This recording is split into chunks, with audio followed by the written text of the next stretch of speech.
Today, I want to talk about the impact of cargo shipping on marine diversity and ecosystem dynamics.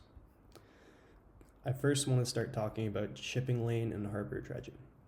Dredging is the removal of sediments, plants, and other aquatic habitat components from the sea floor or bed of harbors. Dredging is often implemented in commercial harbors and river passages to ensure waters are deep enough for maritime traffic to move uninterrupted.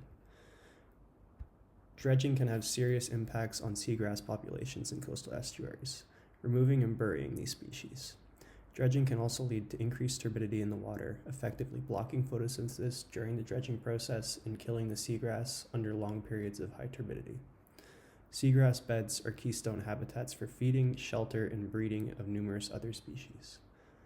Burial can also pose a threat to seagrass species depending on the species type and the depth of sedimentation. It's very variable in the type of seagrass you're talking about. Furthermore, dredging has a negative effect on fish populations, affecting behavioral, reproductive, and physiological responses. The dredging process creates large amounts of suspended sediments following the agitation of the seafloor. Suspended sediments can lead to the clogging of gills, alteration of migration patterns due to sediment plume avoidance, and altered predator and prey interactions due to the reduced visual detection, with impacts varying in species depending on the duration and temperature. Suspended sediments have also been linked to increased production of stress hormone, cortisol, in some fish species.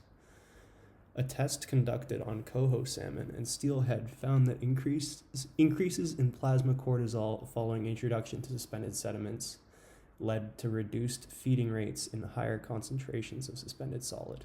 This is work done by Redding et al. I'll link them in the bottom of the video. Excess noise associated with dredging activities poses further challenges for marine species, interrupting ecologically important sound communication, increasing stress and interruption of prey detection in some species. Noise pollution caused by marine dredging in coastal environments specifically poses a threat to marine mammal species, which heavily rely on auditory communication to hunt. Dredging processes wideband continuous noise of approximately 1 kilohertz with a range of variability depending on the dredging technique. So 1 kilohertz is a lot of sound, and that can carry depending on what kind of tool you're using. Marine mammals with audible range of dredging operations can be affected by the excess noise, interrupting behavioral activities of these species, such as hunting and communication. So this would affect anything from some forms of harbor seals to belugas, depending on where you are. Dredging also poses a threat to marine diversity through hydraulic entrainment. Hydraulic entrainment is the entrapment of organisms in the suction field of dredging equipment and can lead to direct mortality of marine organisms such as fish and crustaceans. Entrainment poses a greater risk for species with low mobility. In a study conducted by the U.S. Army Corps of Engineers in the Columbia River, the effect of the hopper dredging on Dungeness crab was found that entrapment rates were between 0.04 to 0.59 crabs per cubic yard. That's a lot of crabs. Dredging activities were also not a one-time action and often require routine maintenance in response to natural deposition which over time can counteract previous dredging activity. Combined with the effects of suspended sedimentation, noise pollution, and entrainment, this can contribute significantly to biodiversity loss and modification of ecosystem interactions in localized scales. The spread of invasive species through shipping is another issue I'd like to talk about. While many invasive species fail to adapt to their new environment, the ones that survive can prove detrimental to the ecosystems they invade. Through outcompeting native species, invasive species can destabilize ecosystems and alter food webs due to having no natural predators or just much higher rates of reproduction.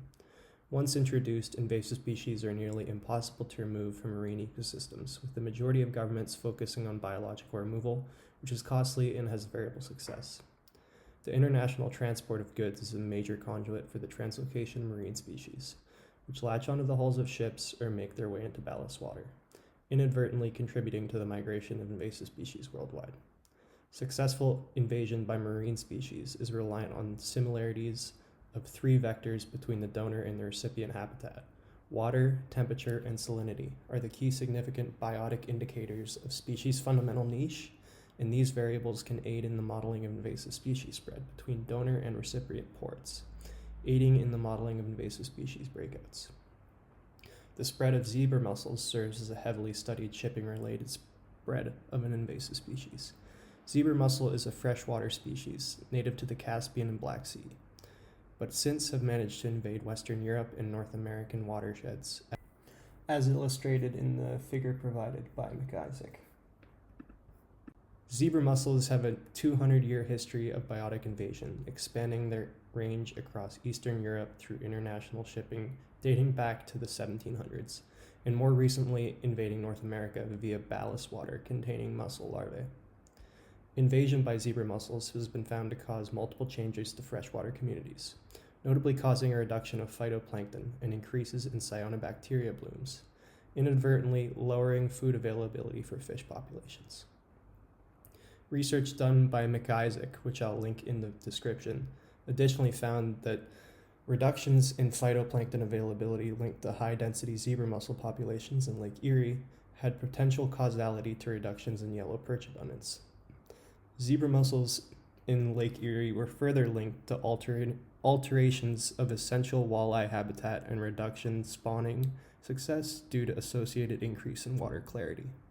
Zebra mussels in the Great Lakes ecosystem are additionally associated with other alterations of species compositions, increasing smallmouth and largemouth bass, northern pike, and muskellunge populations, and altering ecosystem dynamics as a result. The common carp, which is another invasive species in the region, also benefits from the presence of zebra mussels. They boost the success of the carp as a food source and inadvertently aiding the carp's destruction of riparian and wetland habitats. Overall, shipping-mediated translocation of invasive species can significantly alter ecosystems, impacting native species and food webs. Lastly, I want to talk about the impact of oil spills and the spillage of dry compounds. The release of pollutants associated with cargo shipping, including oils and the dumping of harmful dry compounds, pose a considerable risk to marine and freshwater diversity. Of the various pollution sources associated with cargo shipping, oil spills are among the most devastating to marine ecosystems. Oil spills are carried by the wind and ocean currents, creating widespread impacts. Marine oil spills can hinder phytoplankton from undergoing photosynthesis, reducing the available oxygen in the ecosystem while also drastically altering the food webs by essentially removing the ecosystem's main primary producer. Benthic invertebrates are additionally heavily affected by oil spills. They accumulate petroleum hydrocarbons from the contaminated sediments as well as the water and other food sources, leading to mortality and slow recovery of populations. Transference of hydrocarbon contamination up the food chain furthermore poses grave concerns for the health of marine mammals such as the humpback whale, which feed on benthic invertebrates.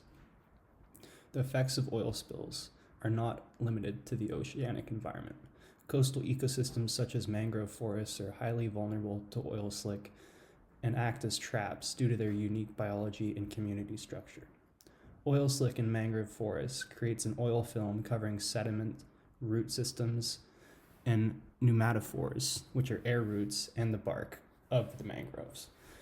Oil film can contribute to the suffocation of mangroves, reducing gas exchange and increasing uptake of toxic chemicals. This effect leads to a reduction in the foliage cover, increasing susceptibility to disease, slowed growth, and death. Approximately 5.5 million tons of oil have been released into the coastal mangrove habitat over the course of our shipping history, causing oil slicks to cover nearly 2 million hectares and killing around 26,000 hectares of mangroves since 1958. The extent of the impact is widespread. So a lot of mangrove habitats are located right across our shipping lanes, and typically near ports. If you think about the distribution of mangroves, you have them near Florida and Texas, and then also in Pacific Asia and near Australia. So it's really quite far-reaching. Mangroves are a keystone species which provide nursing habitat for both marine and terrestrial species. The unique environment they create promotes biodiversity by promoting nursing habitat, by reducing the visibility and predation of larger fish and birds, and by providing abundant food sources. Furthermore, mangrove forests contribute to carbon sequestration and flood mitigation in coastal areas. One of the main reasons we don't have major effects of hurricane swell is due to mangroves and how they slow down the water movement. The degradation of these species not only has serious effects on the marine diversity, will have serious effects on humans' ability rebounding following these natural disasters like storm surge. Dry and hazardous compound pollution is another major impact associated with cargo shipping operations and can enter the marine environment during all steps of transport. It is estimated that yearly nearly 2.5 million tons of dry bulk compounds are dumped into the ocean following cargo unloading, with 100,000 tons of that being potentially toxic to marine environments. Dumping of dry compounds left over in cargo ships after the shipping is also common. Depending on the chemical composition of what is dumped, the process can have adverse effects on marine ecosystems and water quality. Unintentional spillage of hazardous compounds furthermore poses environmental threats. The Convention on Oil Pollution Preparedness defines hazardous cargo as coal, grain, toxic chemicals, cement, and metal ores. Accidents at sea involving these compounds can have serious environmental effects, causing fires, chemical explosions, and the release of toxic chemicals. Environmental impacts are not dependent on the compound toxicity either. In 1975, the sinking of a bulk cargo ship that dumped 17,000 odd tons of vegetable oil onto a reef near Fanning Island in the Pacific was linked to large-scale mortality of marine species. So in conclusion, cargo shipping serves as the global society's bloodline, allowing for international trade and growth of economies. Without it, the modern world would look much different. This being said, its impacts to both marine and freshwater diversity and ecosystem dynamics are large and far-reaching. Key among these stressors is the spread of invasive species, dredging, noise pollution, oil spills, and spills of hazardous and non-hazardous compounds that can have severe effects on biodiversity.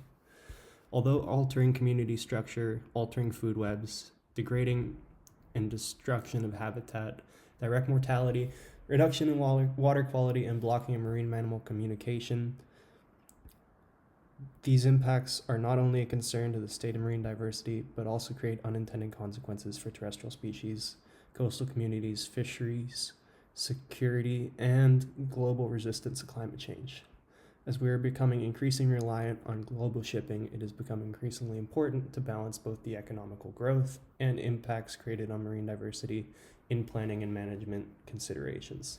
The need for more in-depth research and regulation is necessary to ensure the degradation of diverse marine ecosystems can be mitigated. Thank you for listening. This is my first YouTube video. I'm going to try to link everything so you can read more into it in the caption. But yeah, let me know if you like it.